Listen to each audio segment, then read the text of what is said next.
Hello guys, જય દ્વારકાધીશ. અત્યારે વાગ્યા છે સવારના 4 અને અમે લોકો જઈ રહ્યા છીએ દ્વારકા. જો આ અમારી ટૂર છે કઝિન એન્ડ સિબલિંગ સિસ્ટરની. જો તમે બધા જ બસમાં ગોઠવાઈ ગયા છે અને બચ્ચાઓએ છેલ્લી સીટ પકડી લીધી છે. બસમાં ગીત ગાતા ગાતા, હસતા રમતા કૂદતા અમે પહોંચી ગયા રાજકોટ, જ્યાં અમે બ્રેકફાસ્ટ કર્યો અને સાથે સાથે અમારી બસને પણ ભૂખ લાગી ગઈ હતી, એટલે એને પણ નાસ્તો કરી દીધો. ત્યારબાદ અમે રીલ બનાવી. બચ્ચાઓ તો રીલના માહિર.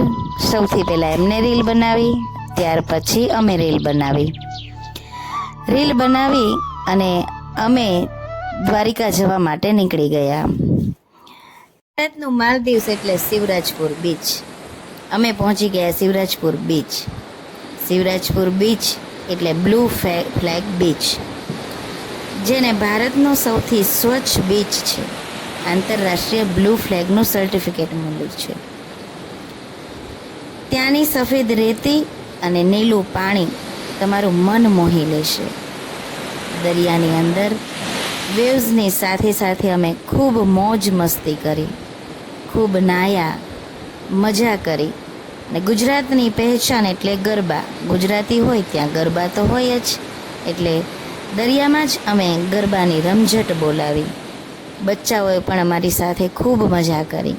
વેવ્સની સાથે સાથે હસતા રમતા કૂદતા અને ઉછળતા બચ્ચાઓને તો બહાર નીકળવું જ નહોતું.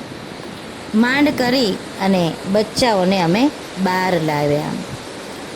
શિવરાજપુર બીચ જે છે એ ભારતનો એવો ખાસ બીચ છે કે જ્યાં એકદમ સ્વચ્છ અને નીલા રંગનું પાણી હોય છે, જે દ્વારકાથી માત્ર 12 કિલોમીટરના અંતરે આવેલો છે. ત્યારબાદ અમે ફોટો ક્લિક કર્યા, રીલ બનાવી અને દરિયાની અંદર ખૂબ મોજ કરી.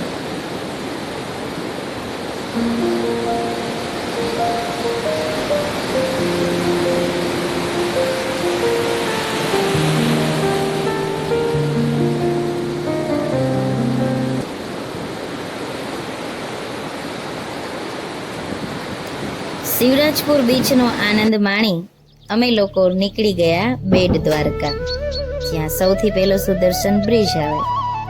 સુદર્શન બ્રિજ પર એક સેલ્ફી પોઈન્ટ છે. ત્યાં અમે લોકોએ ખૂબ સેલ્ફી લીધી, રીલ બનાવી અને સુદર્શન બ્રિજનો નજારો જોયો, કારણ કે સુદર્શન બ્રિજ પર પહોંચતા અમારે રાત થઈ ગઈ હતી. જેમ મોરપંખના કલર છે એટલા જ કલર સુદર્શન બ્રિજ પર લાઇટિંગ દ્વારા આપણને દર્શાવેલા છે.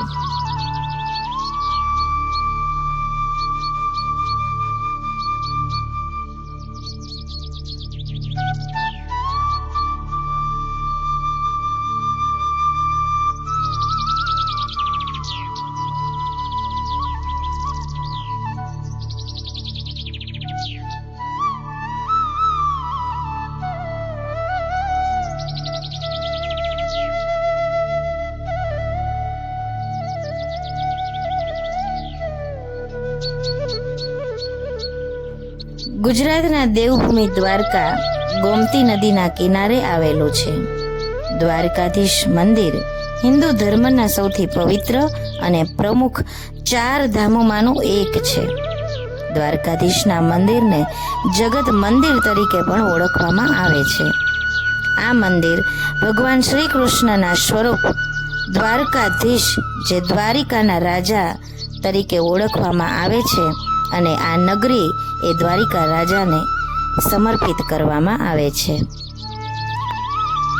રાજાધિરાજના દર્શન કરી અમે લોકો નીકળી ગયા કાગવડ, જ્યાં ખોડલધામ માતાજીના દર્શન કર્યા. આ ખોડલધામ મંદિરની અંદર ખૂબ જ સરસ મજાના ફૂલ છોડ ઉગાડેલા છે. દર્શન કરી અને અમે ફોટોશૂટ કર્યું.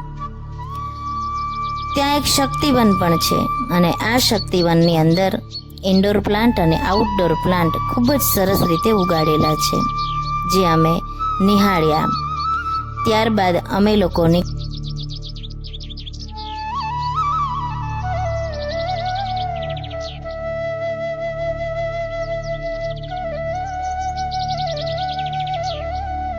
નીકળી ગયા અમદાવાદ તરફ. બસમાં બચ્ચાઓએ છેલ્લી સીટ પકડી અને પોતાના મનગમતા ગીતો વગાડતા, હસતા, રમતા અને ડાન્સ કરતા કરતા 2 દિવસની હસી, ખુશી, મજાક અને થાક લઈને અમે પહોંચી ગયા ઘરે. Thank you.